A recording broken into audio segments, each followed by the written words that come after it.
to episode 20, the Golden Brews podcast. My name is Bishan. On the other side, I got my brother Harry. Hey everyone, we are back for episode 20. That's 20 episodes. Wow. Seems like it's been a really long journey. Yeah, it's been a while. I think the longest part of the journey is just getting on these things to record. Yeah, the days are not that kind to us, that's for sure. Yeah. There's days when we have time, or one of us has time, the other one No one doesn't. doesn't. Yeah.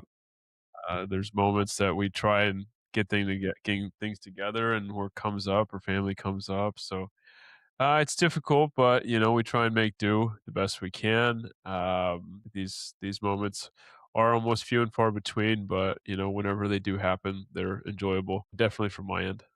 Well, same. But we're just going to get right into it today. Actually, one of the things that me and you kind of got into yesterday was the farewell tour. But backing up,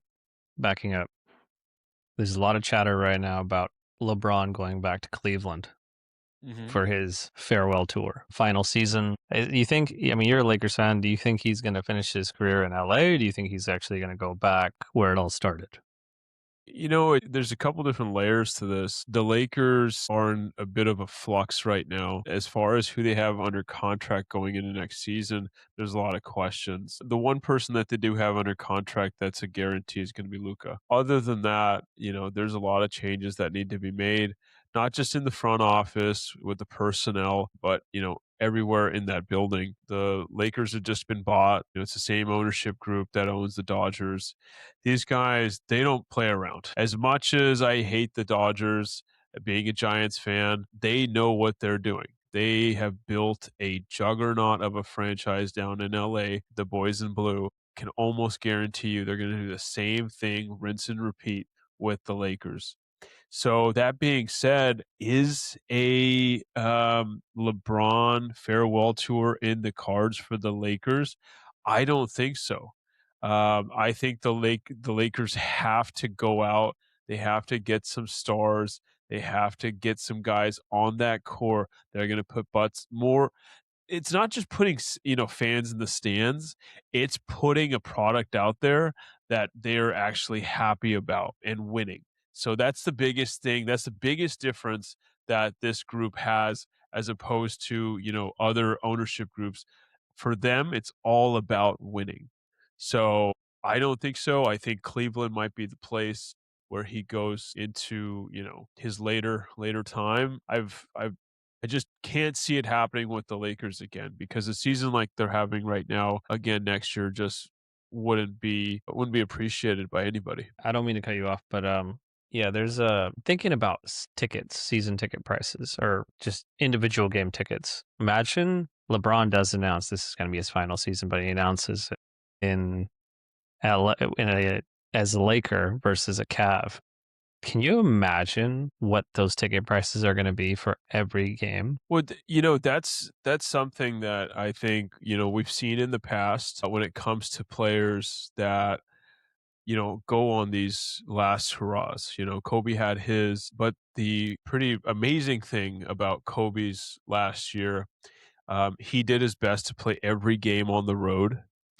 He took games off at home in order to play the away games because he knew the fans in the away stadiums had a better chance of watching him in their home arenas than to travel to Los Angeles. I don't see LeBron as a guy that's going to think about, fans that in that sense. I think he would play more home games than he would play on the road. That's just my 2 cents. There's only one Kobe Bryant and there's only one LeBron James, and they're vastly different people. LeBron is one of the best players that ever played the game.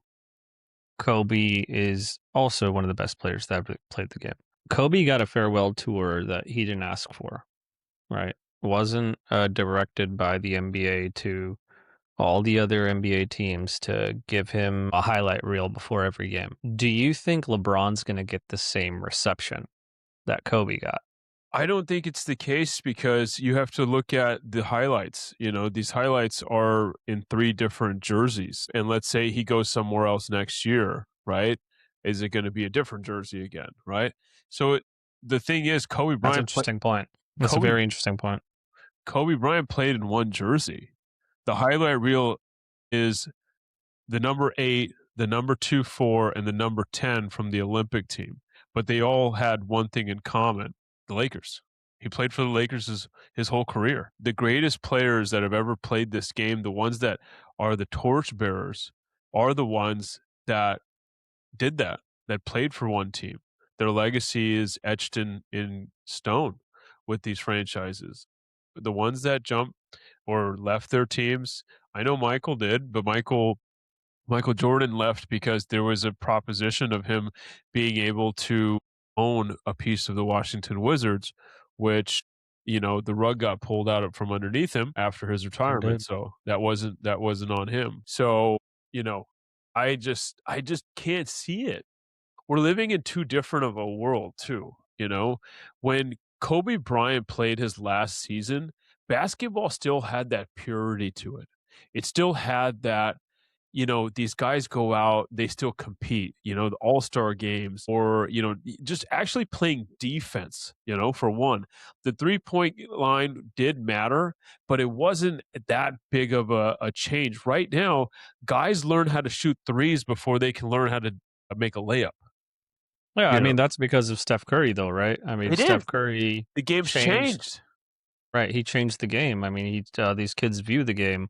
You Yeah, got players like Trey Young who aren't taking shots from the three-point line. Instead, they're stepping back 7 feet and shooting from there. Peyton Pritchard does the same thing. It's, like Steph has obviously left his stamp on the game. It's a different sort of a game, but is that a reason why they're losing viewers year over year? I think the players that are in the NBA right now, you can't you don't really talk about them in the same light as you did in years past. When we were younger, whenever, someone had the ball outside the key or something, you pass it to them, you yell something as you're throwing it up, right? Kobe, Jordan, right? Right? Did you ever say LeBron? Nope, not once. No. What do kids say now? Steph, Steph, maybe, yeah. right? Clay? Curry. Go Curry? Right? I mean, that's nostalgic, Those players have something different. LeBron, I think once he left Cleveland the second time, that's when it kinda changed, When he Yeah, I left. feel like you're right. You're absolutely right. I feel like his aura started to change. The LeBron, his greatness, being the king, like not getting it done in Cleveland and then going to Miami to get it done. He started ring chasing. That started to become his identity, right? But he did come back. He did come back, and when he came back and he did help Cleveland win, I thought right then and there, in that moment in time, the basketball universe was on his shoulders, and that was it. It was beautiful to see. I thought Cleveland did everything they could for him, and they deserved to win that title against the juggernaut of that Warriors team. My goodness. Yeah, I mean, amazing series. I mean, if you think about that, sort of era, I mean, it could be either Steph's or LeBron's. Like, who is the better player? Who will be remembered more out of those two? Yeah. In terms of changing the game of basketball and leaving their imprint? Is it going to be Steph Curry? Is it going to be LeBron? I honestly, I think it could go by either way. I think Curry is, cut from a similar cloth for like the Kobe's and the Jordans of the world, where in the last 5 minutes who's getting that ball, Mhm. and he wants to shoot. He doesn't shy away from it. Whereas LeBron's going to be the facilitator, and history doesn't remember facilitators. They remember shooters. Yeah, historically speaking, there's players that just transcend the game. The transcendent players, people go to watch, people want to play with, and those players more or less stay on one team for their duration of their careers. Hence, Steph Curry. So those kind of people, they've just built something, and I just can't see a farewell tour for Yeah.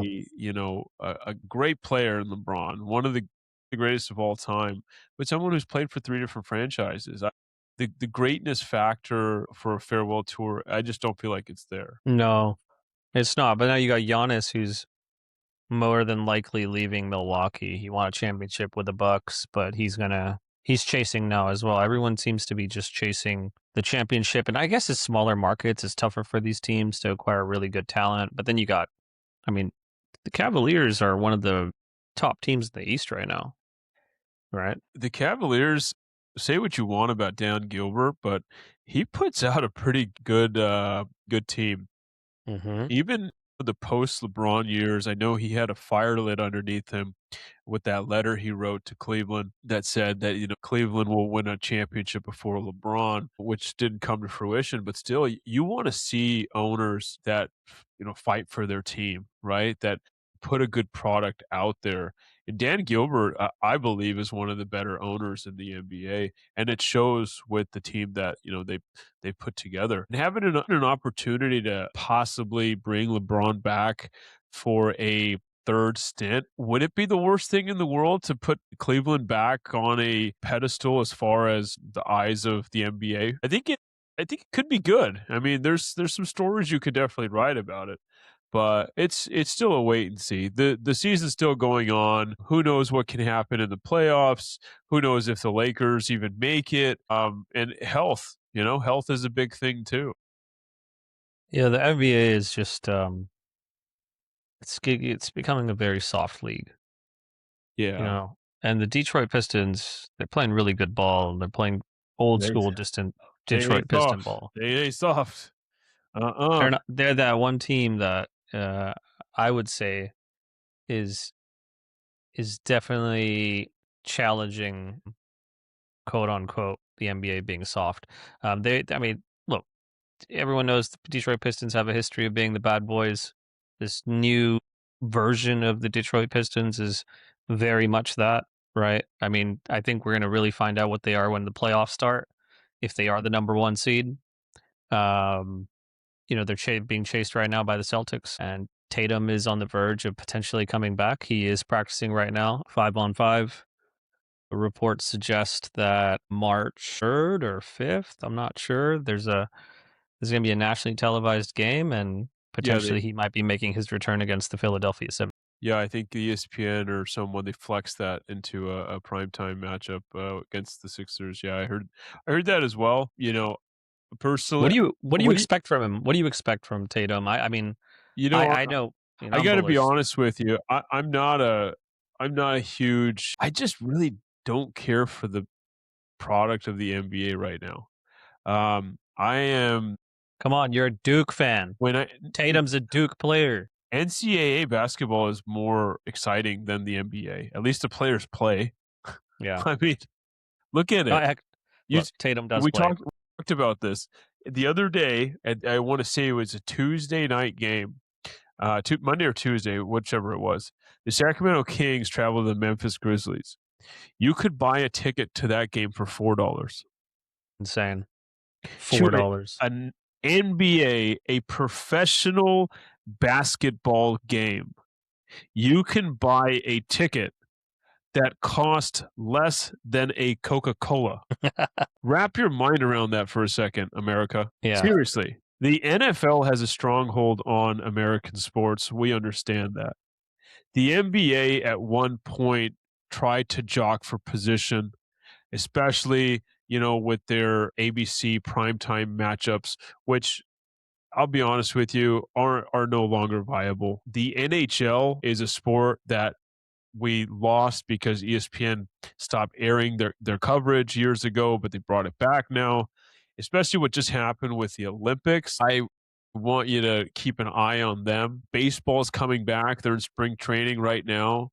Basketball, it's not one of those box office things. You had a interesting idea, and I want you to talk about that, about scheduling for the NBA. What were your thoughts on that? Well, I think they play too many games. I think October is the NFL's like just getting into maybe the just hitting mid season, and everyone's pretty locked in. The NFL is covering Thursday. Oh, let's go Monday, Thursday, Sunday. I think there's even some games on Saturday. I don't know if that hits till like December, but um I personally would just push games out. I would start the NBA season maybe in December towards the end, right? And also like maybe have games on Thursday, Friday, Saturday, Sunday instead of Monday, Tuesday, Wednesday. I think that you'd get a lot more viewers that way potentially, but I don't know. They say it's like I don't know. I don't know what the solution is here. I know the NBA All-Star game needs a one-on-one tournament.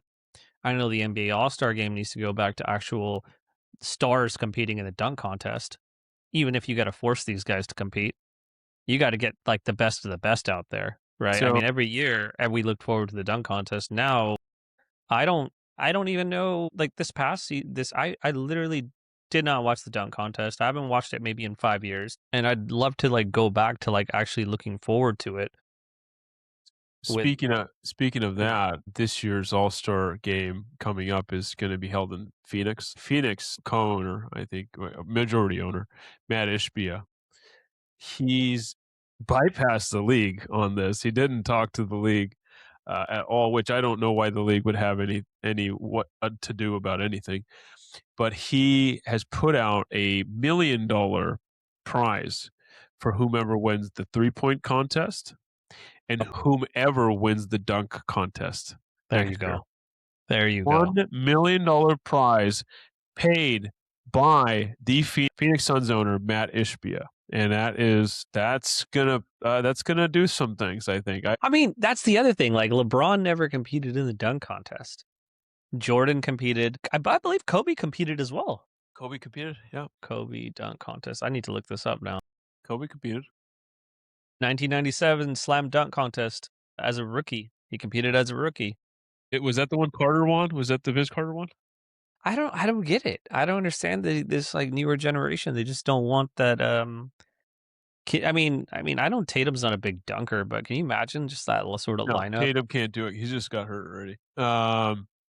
There's guys out there. There's potential, but you gotta put some guys out there. Maybe Ant-Man, maybe, I don't know, maybe put Zach LaVine to come back. The last time an all-star won. Ja Ja Ja Morant, right? Do you know the Put him in last it. Put Giannis in it.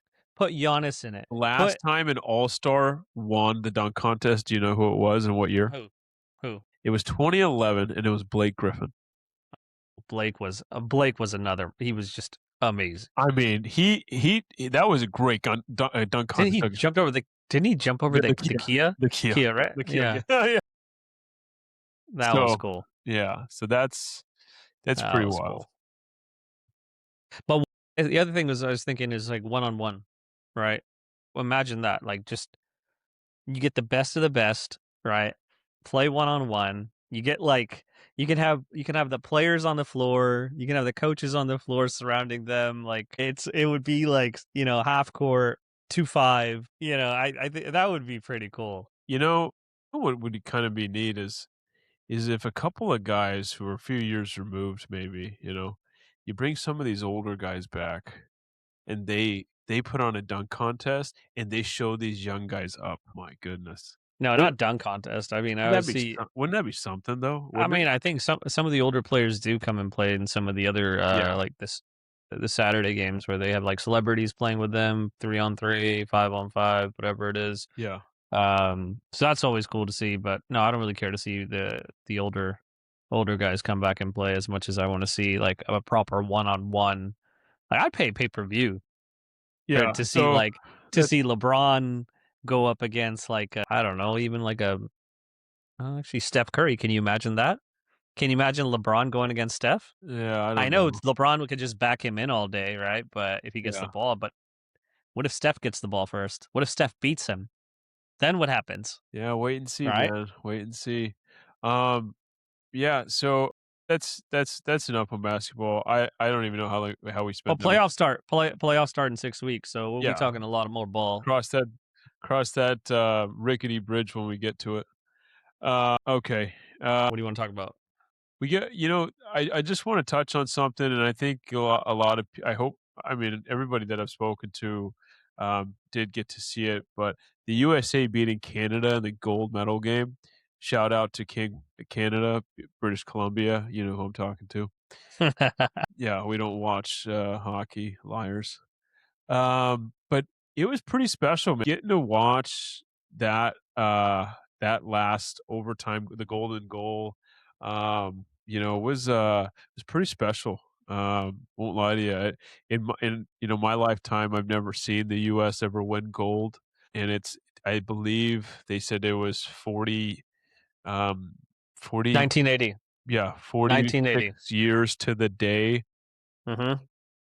when they won in Lake Placid, New York. So it was quite, scene to be honest. And one of the things that I saw was some of the players went out and they grabbed the jersey of their fallen teammate, Johnny Goodrow, Johnny Hockey, and his brother were killed by a drunk driver about a year and a half, 2 years ago, the day before their sister's wedding.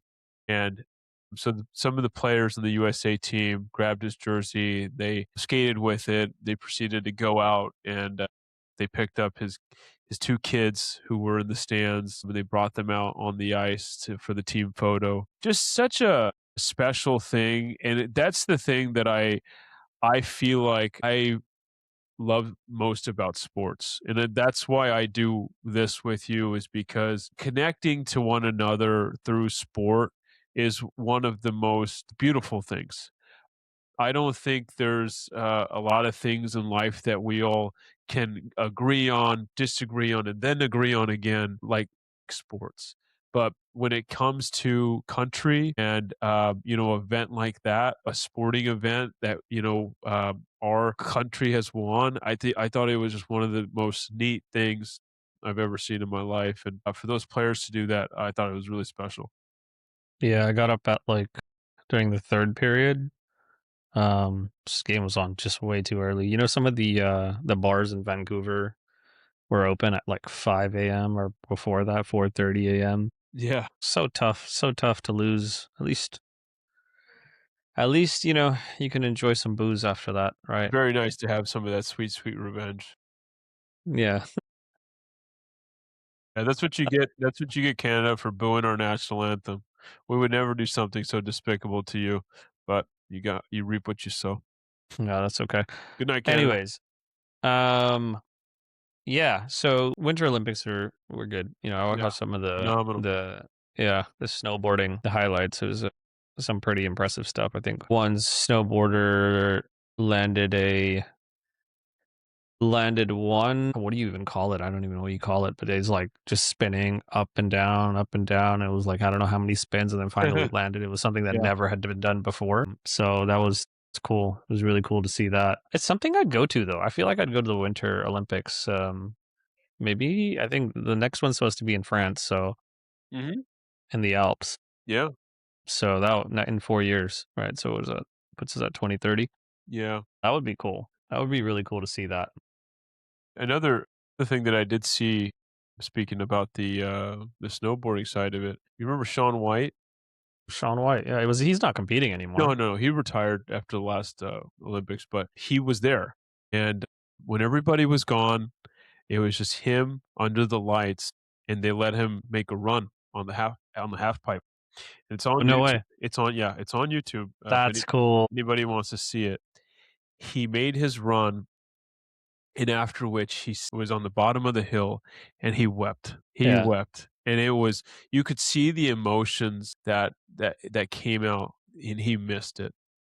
He missed it, and that's what it is. Some of these folks that train for these Olympic events, they're training for 3.5, years, 4 yeah, years yeah, for one day, 14-day cycle, and there's so much they put into these things, and you see that in their emotions, and it's just really, really special to see. So I just wanna say hats off to all the Olympians, and, Italy for putting that on. I thought they did a phenomenal job too, it was just really amazing to watch. yeah. Dude, I know the Super Bowl ended like 4 weeks ago, but I just need to touch on this. Sam Darnold has won the Super Bowl, Yeah, and he went in the same draft with Josh Allen and Lamar Jackson, yeah. not to mention Baker Mayfield, right? And Sam Darnold is a Super Bowl champ. Sam Darnold was the backup quarterback for the 49ers. Sam Darnold has now won a Super Bowl. What does that mean for the quarterback position moving forward? Do you now think maybe you can get a quarterback like a Sam Darnold, like a Mac Jones, and win the Super Bowl if you have a top defense and and a really good run game, a good offensive line? I mean, do you like not value the quarterback position anymore as much as we've done in the past? The quarterback position is still always going to be the most important position on any NFL field. It's usually the one that is most coveted. But I think Sam Darnold did unlock something, and it's a sense of belief, a belief that someone that has played as many games as he has traveled to as many teams as he has over the years, been a starter, been a backup, been a starter, been a backup, was a star in college, growing up, was told he was the one and discarded like a piece of garbage, piece of trash from the Jets To the Panthers. to the Panthers where he was killing it and then he got hurt. It is really unbelievable to see the power of belief. He kept going.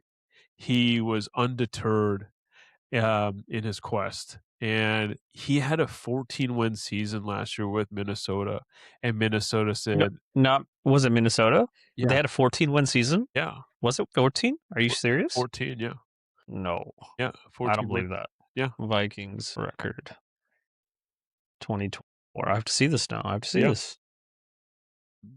Well, you're right. 14-3. Oh, that's right. The Lions had a better year, and then that's why yeah." they play. Because I was like, they played in the wild card. That doesn't Well, make sense. this is the thing. It's like, you have a guy like that. He takes your team to 14 wins. Then you decide to say, "Hey, we're good. Have a good one."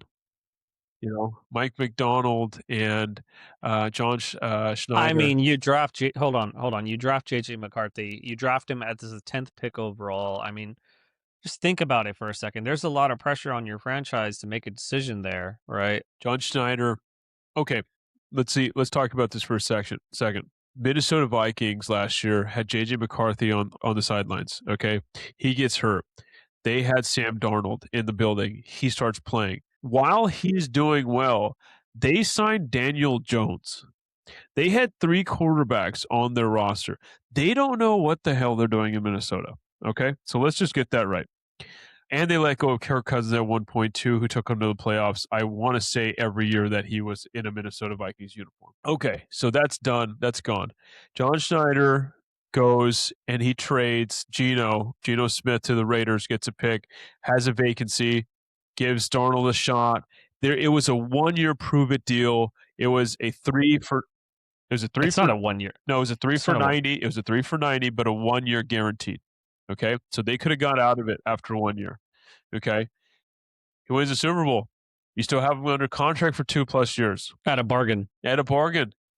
I mean, you guys are playing checkers while he's playing chess. Look at the blueprint. Look at what he's done. John Schneider is the only GM to win 2 Super Bowls with two completely different teams. There's not one person that is on the last Legion of Boom Super Bowl winning team on that team, nor on the coaching staff. Okay. This gets me thinking about Mac Jones. This gets me thinking about Mac Jones potentially being really good trade bait for the 49ers. If Minnesota, who there's a lot of chatter about, wants Mac Jones, what are they going to have to pay? I mean, you're probably looking around a third-round pick, to be completely fair. Third round pick is what the 49ers get if he walks. If they keep him for a whole season, he gets signed after that, which he will. Well, then, The Niners get a third round pick because once he hits free agency, why would you? No, you're going to trade him for more. well, then it's a possibility of getting a third plus something or a second-round pick, maybe a pick swap, maybe a player, right? There's some things throwing out there about Justin Jefferson, right? We've heard that stuff out there, but you got to look at it in the sense that this draft that's coming up right now, that's fast approaching, this is a meat and potatoes draft, okay? Fernando Mendoza is a clear I mean, cut. that's the same thing as last year. This is Meat and potatoes draft. Fernando Mendoza is the number one quarterback in this draft. After that, there is no one else with the number one grade. Down. Yeah, no one. That doesn't mean anything. You and I have no idea what these guys are going to do. There could be a Of guy course not. in the 6th round that goes off and wins the Super Bowl. Okay, Well, we're just going by what's there on the rankings and all of that BS. yeah. Let's yeah. So Oh, so Mac Jones, the theoretically, Mac Jones is the second best player in this draft. Can we second okay. best quarterback? Sorry, does that make sense? Sure. Sure. Okay. I mean, Mac Jones is what? How old is Mac Jones? 27? He's 27. He's 27. He's 27 years old. I mean, he's still very much in his prime. Maybe he hasn't even hit his prime yet. Played for 3 teams already. Is he gonna be Yeah, he on? played for. He's gonna be on his 4th team. I mean, Can I get a Sam Darnold reincarnated? I mean, Younger version. I think the 49ers clearly for them for their they need to make a trade. I mean, even if Purdy might get injured, might not play a couple of games next season like he has done in the past, you can get prime real estate here, right? So, yeah, no, free agency is going to start soon. We got about 2 weeks left before free agency hits. I don't know who the top free agents are, but I'm really excited about free agency this year because, well, the 49ers didn't do much last year, so I'm hoping they actually do something this year. I'm really curious to see what Robert Saleh does over there with all that cap space. Robert Saleh is gonna change that thing. I think Titans are going to be competitive. I'm calling it right now. I think the Titans are going to be in the playoffs next year. Yeah, we'll see, man. I'm excited to see what happens. I think this is gonna be a fun draft. I think we're gonna have to do some coverage leading up to that. So hopefully, anybody that's tuned in today has enjoyed our rant. Again, this is episode 20. You got anything that you want to say to the subscribers? Yeah. Yeah. What am I most looking forward to in the next couple of weeks? I'm most looking forward to Jason Tatum coming back and the Celtics taking the number 1 seed, going to the championship and winning it again. And seeing all the Lakers fans seethe just like that. Yes, I just want to say I'm really excited about the basketball season and more football stuff coming up here soon, and we get to talk all about it. So, Basketball, basketball. Oh, yeah. For the love of the game, yeah, huh? it's For the love of the game. I think they'll figure. Okay. I think they're gonna. I think they're gonna Okay. figure it out. Why don't you go talk to Adam Silver and see what he thinks about tanking? Okay, only one sport in all of sports right now they're only talk about tanking, and it's the National Basketball Association, the Crybaby League. Okay, yeah, they cry more than We the Premiership. Okay, we didn't even discuss the what was it the podcast that I was on with John Frischella, yeah, we're gonna the leave that. NFL writer. We're gonna leave that for our next installment. We gotta let the Yeah. we gotta let the people know we got something else in store for them. So leave them wanting more. Okay. All right. Yeah, for sure. All right. Well. Yeah. I think in the next couple of weeks we're also gonna have a special guest join us. So. Yeah, it's gonna be exciting. Stay tuned, guys. Stay tuned. Yeah. Stay tuned. All right. Episode 20's a wrap. Over and out. Thanks, everybody. Take care. Bye now.